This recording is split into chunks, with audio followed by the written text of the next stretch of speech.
হে high, চলুন শুরু করা যাক ভিডিওটি। আজকে আপনাদের কয়েকটা ইম্পর্টেন্ট কোয়েশ্চেন দেবার আছে। মাধ্যমিক পরীক্ষার্থীরা যারা 2025 সালে মাধ্যমিক পরীক্ষা দেবেন, চলুন ভিডিওটা শুরু করা যায়। Let's go. Very very important question and answer. অবশ্যই অবশ্যই অবশ্যই পরীক্ষা দিবে তে যাওয়ার আগে মুখস্থ করবেন।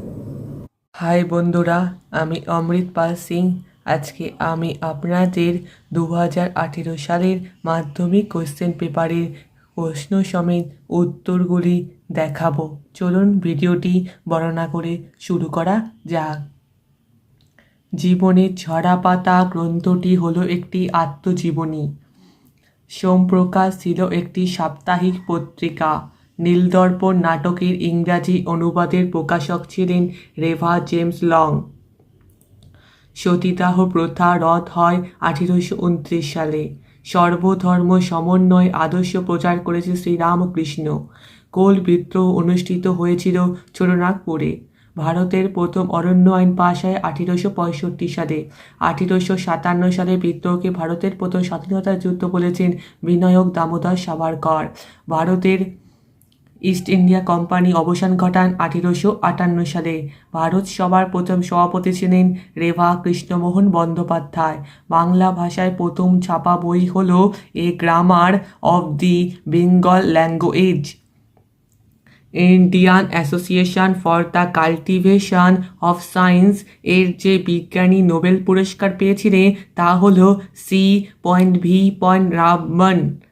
বয়কট আন্দোলনের ফলে অর্থনৈতিক দিক থেকে ক্ষতিগ্রস্ত হয়েছিল মধ্যবিত্ত শ্রেণী।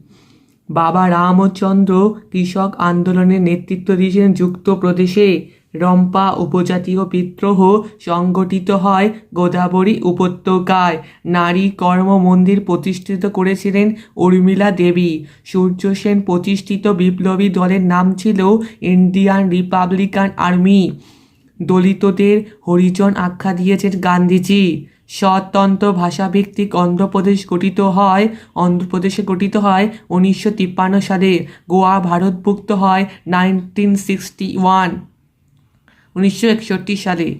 আমার মনে হয় এইগুলো যদি আপনারা যদি এগুলো এবার 2025 সালে মাধ্যমিক পরীক্ষা দেওয়ার আগে মুখস্থ করে যান, এখান থেকে শর্ট কোয়েশ্চেনে কমন আসার চান্স রয়েছে। এটা আমার সাজেশান। এবার আপনার ইচ্ছে আপনি কি করবেন।